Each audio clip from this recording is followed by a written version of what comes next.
Imagine a teenage girl, barely 19, standing alone in a cold stone cell. Her wrists chafed raw from iron chains. She's not just any prisoner. She's Joan of Arc, the Maid of Orléans, the saint who led France to victory against impossible odds. But what if everything you've heard about her story is only half the truth? What if the history books glossed over the darkest, most grueling chapter of her life, the torture she endured before the flames ever touched her? In the next half hour, you're going to uncover the forgotten ordeal that shaped Joan's final days, a story of betrayal, resilience, and a faith so fierce it defied an empire.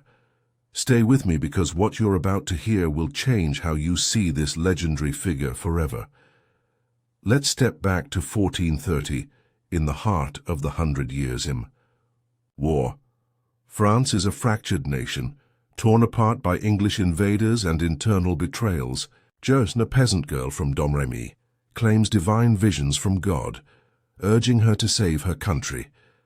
At just 17, she convinces the French Dauphin, Charles VII, to let her lead an army. Miraculously, she turns the tide, liberating Orléans and paving the way for Charles's coronation. To the French, she's a heaven-sent heroine. To the English and their allies, she's a heretic, a witch, a threat to be crushed. By May 1430, Joan is captured by Burgundian forces, sold to the English and imprisoned in Rouen. This is where the story most people know starts to fade, and where the real nightmare begins. You might picture Joan's trial as a grand courtroom, drama, with eloquent debates and a defiant heroine standing tall. But the reality was far grimmer. Her captivity wasn't just about legal proceedings, it was a calculated campaign to break her spirit. The English didn't just want her dead, they wanted her humiliated, discredited, her legacy erased. From the moment she was chained in a military prison, not a convent as custom dictated for women, Joan faced a gauntlet of psychological and physical torment designed to crush her resolve. This wasn't about justice, it was about power. Her cell in Rouen's castle was a damp, windowless box barely large enough to lie down in. Unlike noble prisoners who might get a bed or a window, Joan was treated like a common criminal, or worse. She was shackled to the wall, her ankles and wrists bound so tightly that movement was agony.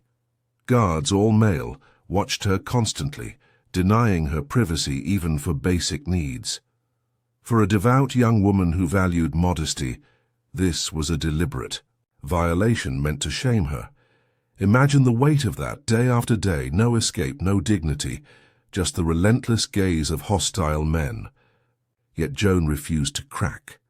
When a guard taunted her, she reportedly said, "God sees all and he will judge you."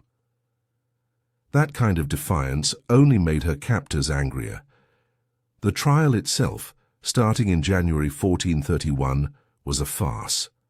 Led by Bishop Pierre Cauchon, a pro-English cleric with a personal vendetta, it was stacked against Joan from the start. Cauchon hand-picked the judges, dozens of theologians and lawyers loyal to the English cause. They bombarded her with questions for hours, sometimes days without rest. The charges? Heresy, witchcraft, even wearing men's clothing, which they called an affront to God. But the real crime was her success. She'd humiliated the English by inspiring French victories. The interrogations were relentless, designed to trap her. They'd ask, "Do your voices come from God or the devil?" If she claimed divine guidance, she was a heretic. If she denied it, she'd betray her mission. Joan, uneducated but sharp, answered with stunning clarity, "I am sent by God, and I leave my case to him." Her composure infuriated Cauchon, who wanted a confession to justify her execution. Beyond the courtroom, Joan faced subtler torments. Her food was often spoiled or withheld, leaving her weak and hungry. Sleep was a luxury.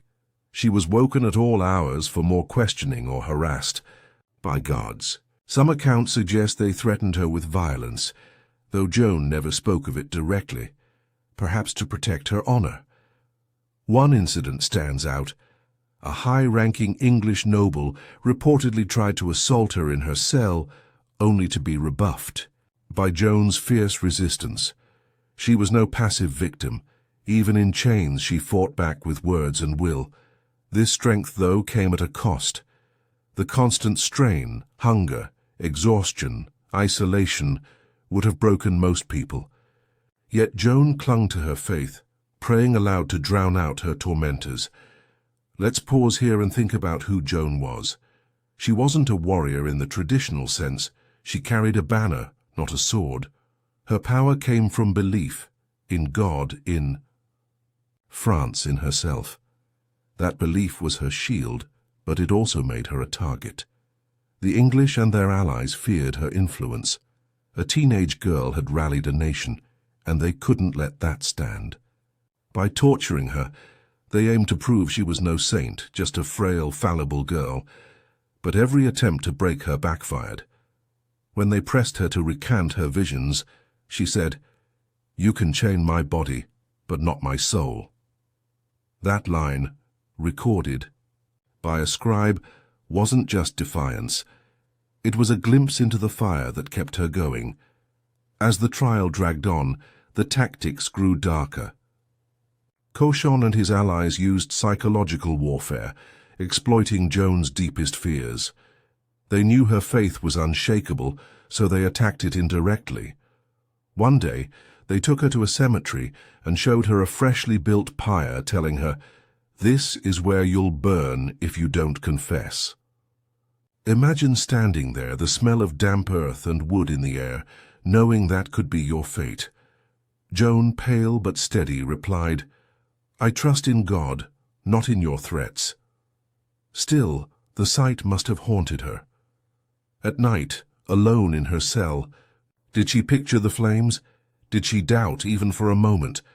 We'll never know, but her resolve held firm. Another tactic was isolation. Joan was cut off from anyone who might support her. No family, no friends, not even a priest to hear her confessions, unheard of for a devout Catholic. This was deliberate. Cauchon wanted her to feel abandoned by God. Yet Joan found ways to resist. She carved small crosses into the stone walls of her cell, a quiet act of devotion. When guards mocked her, she'd pray louder, her voice echoing through the dungeon. These small rebellions kept her spirit alive, but they also escalated the cruelty. Some sources claim her chains were tightened as punishment, cutting into her skin. Others say she was denied water for days, her lips cracking as she whispered her prayers. By April 1431, the trial was faltering. Joan's answers were too consistent, too compelling.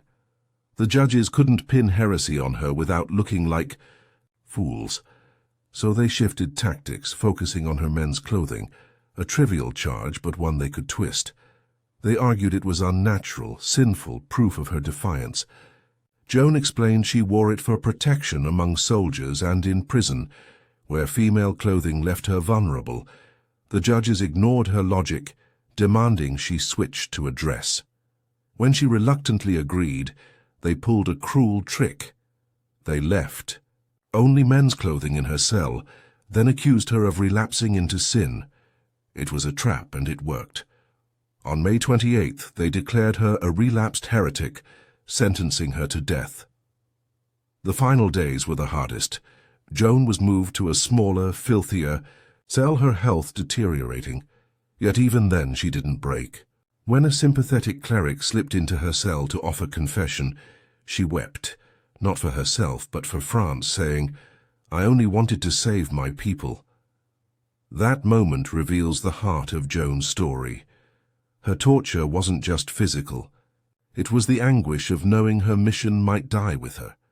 The English wanted her to recant, to admit her visions were lies, so they could discredit her legacy. But Joan refused, even when they dragged her to the stake on May 30th, 1431. The execution itself is well known. Joan, tied to a wooden pyre in Rouen's marketplace, asking for a cross to hold as the flames rose. But let's not rush there. The torture before the flames, the months of chains, starvation, threats, and betrayal, deserves to be remembered. It's what makes her story so human. Joan wasn't a saint in those moments. She was a young woman, scared but unyielding, facing a system rigged against her. Her courage wasn't in the fire, but in the countless days she endured before it. Each one a test of her faith. What can we take from this today? Joan's story isn't just a dusty page in a history book. It's a reminder that strength doesn't come from power or privilege. It comes from conviction. She was a nobody, a peasant with no education, yet she changed the course of a war. Her torture wasn't just a punishment, it was a testament to her impact. The English feared her because she inspired hope, and they couldn't let that live. But they failed. Joan's legacy endured. Canonized as a saint in 1920, her name synonymous with courage. For Americans watching this, think about what Joan represents. Your country was built on people who stood up against impossible odds, rebels, dreamers, those who believed in something bigger than themselves. Joan was one of them, centuries earlier. Her story resonates because it's universal. One person, armed with nothing but faith, can shake the world. And for Europeans, especially the French, she's a symbol of resilience, a reminder of what it means to fight for your homeland, even when hope seems lost. So, what's the lesson here? Maybe it's that the hardest battles aren't always fought with swords or guns.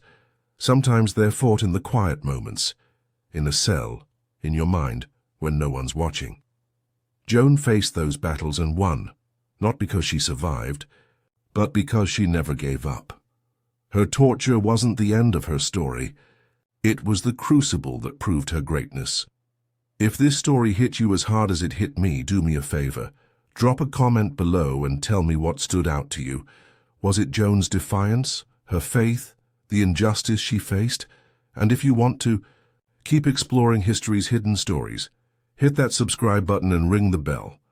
We've got more coming your way. Trust me, you don't want to miss what's next.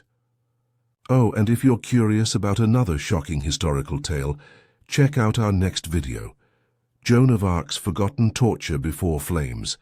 It's another story that'll leave you speechless. Thanks for watching, and I'll see you in the next one.